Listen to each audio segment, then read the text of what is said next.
Is depression a luxury? Is it? I think it is. Heard something the other day that was recorded from years ago, and man, it made a lot of sense. It is a luxury in a lot of ways. It is. Think about this. You go about your day, you can't call off work for months at a time because you're sad. You can't wallow in something because you're sad. You don't have the ability to do it because it is a luxury.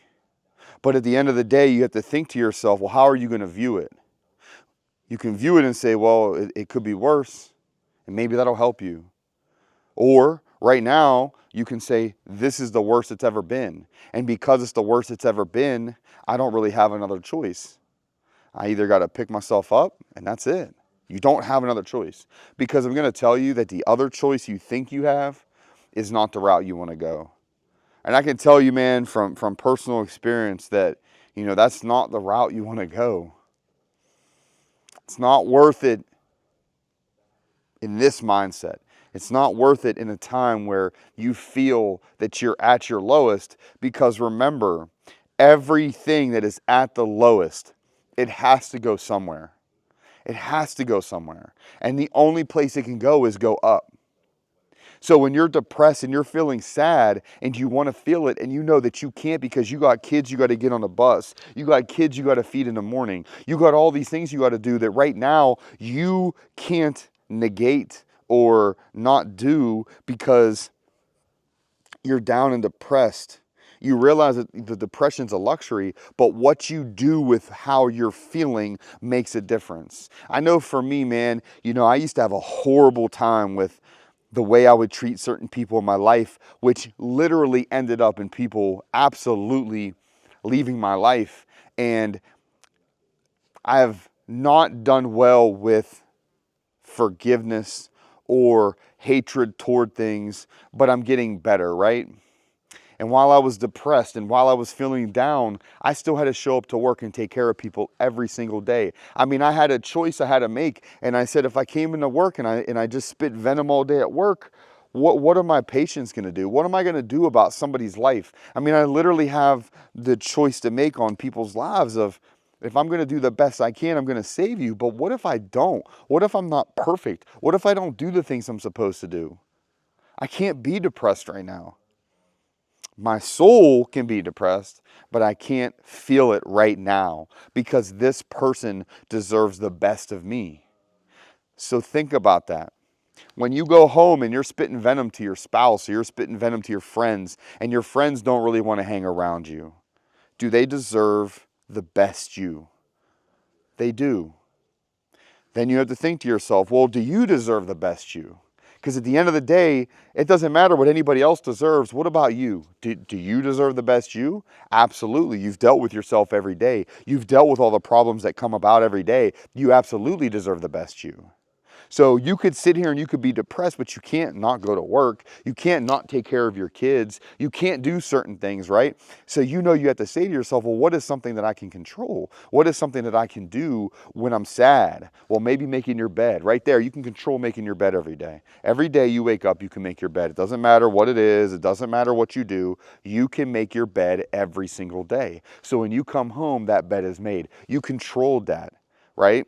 You may not be able to control traffic or control when people leave your life or when they come into your life. Lord knows I cannot control. I believed that if I did the best I could, that I believed I was doing, that people would never leave my life. And that's just not the case. And I'm sure that you guys have all dealt with the same thing, that you think that you believe truthfully that if you're doing the best, I'm doing the best I can. There's no way I'm not doing the best I can. There's no way. How can you tell me I'm not doing the best I can? It's because in reality, you really weren't, and you were unwilling to accept that. And a lot of the time, the way you live your life is the reason why you can't accept it. For me, I believe that I need to be perfect at everything at all times. If I'm with you, I need to show you that you deserve everything. I want you to feel like what you deserve. I used to laugh and I used to say that I was like a good luck Chuck, right, for people when it came to relationships. And man, I do believe that in my life, and that's something that I believe, right? So when I would talk to somebody, I tried to make sure that I showed them exactly how it should be, how they feel, what they deserve for them to find the next one, right? Because that's a way of you being depressed, thinking that you're getting a response of some type of neurotransmitter, dopamine or whatever, by believing you're helping somebody. But you're not doing anything but destroying yourself, right? So that's why I always say everything you do has a cost. Everything you do, right?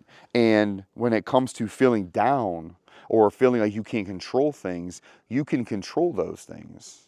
Say to yourself, hey, you know what? I'm going to change the way that I talk. I'm going to change the way that I do things. Instead of saying, you know, I'm sick of this shit and I hate you and I hate this, say to yourself, you know what? I don't like that right now. I don't agree with this right now.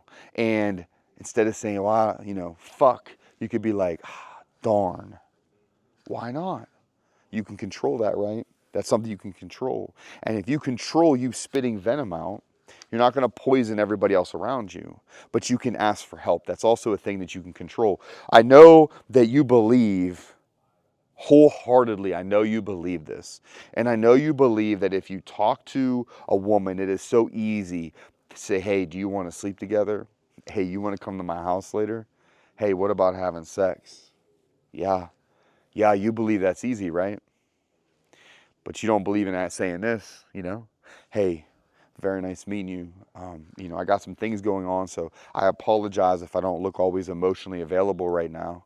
I'm feeling down. I got out of a breakup, or, you know, recently I lost somebody in my life, and, you know, I've been dealing with some mental health problems that I didn't know I had, and they kind of creeped through in the last couple of years, so I've been dealing with that. And I'm getting better, and I go to therapy, and I take my medications, and, you know, I try all different things, and I make sure that I diary whenever I can, or journal, however you want to say it. And that's what I've been doing recently to work on myself. So I hope that that's okay for you, and I hope that you feel okay with that.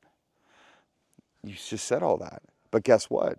Now they know about you. Now they understand that, okay, I could take them from face value. I can see how they're going to do, how they're going to be, and are they going to keep working on being better and things like that. But now you think it's easier to just say, hey, let me get it. Can I get in them things right now? Yeah, let me get them. Nah. So you have to understand that, you know, depression comes in so many different aspects that it is a luxury. And you have to understand that for some people, you may not be able to live it like that. So you have to say to yourself, if you want to be better and you want to do better and you want to act better and you want to believe that you're better and believe that everybody you're teaching is better, every time that you talk to somebody, you want to believe that you're doing better for them, well, then don't act like an asshole. Don't just spit venom every day. Don't be a negative. Be a positive. I know for me, man, like I said, like, you know, I used to journal. I've been doing these videos for, I don't know, man, almost 2 years.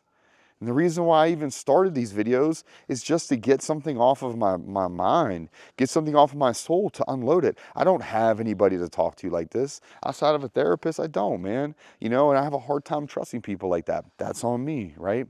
And I journal. I don't journal like I used to, but the reason why I still journal is for a certain reason, and I believe that certain people know that reason, and that's why I journal. And I continue to do it, and I will always continue to do it.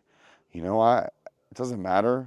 You know, I go years and I'll have all these little volumes of whatever was going on with myself, because I can control me putting my feelings down. I can control the way I react to my feelings. I can. It doesn't matter if you think you can't.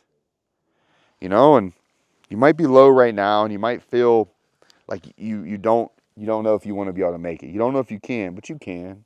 Remember, asking for help's a lot easier. It really is. It's free, doesn't take anything. Just reach out. So yeah, depression itself might be a luxury for certain people, but what you do with it, that's free. That's up to you. How you want to do it. So just keep up, man. Keep at it. Keep steady pressure. Believe in yourself. Believe in your cause. Believe what you're doing. And just never forget, man. Never forget that no matter how bad it really is, man, like we can elevate. We can get there. It's one more step above. You're almost there. You just one more step. That's all you need. Stay up, man.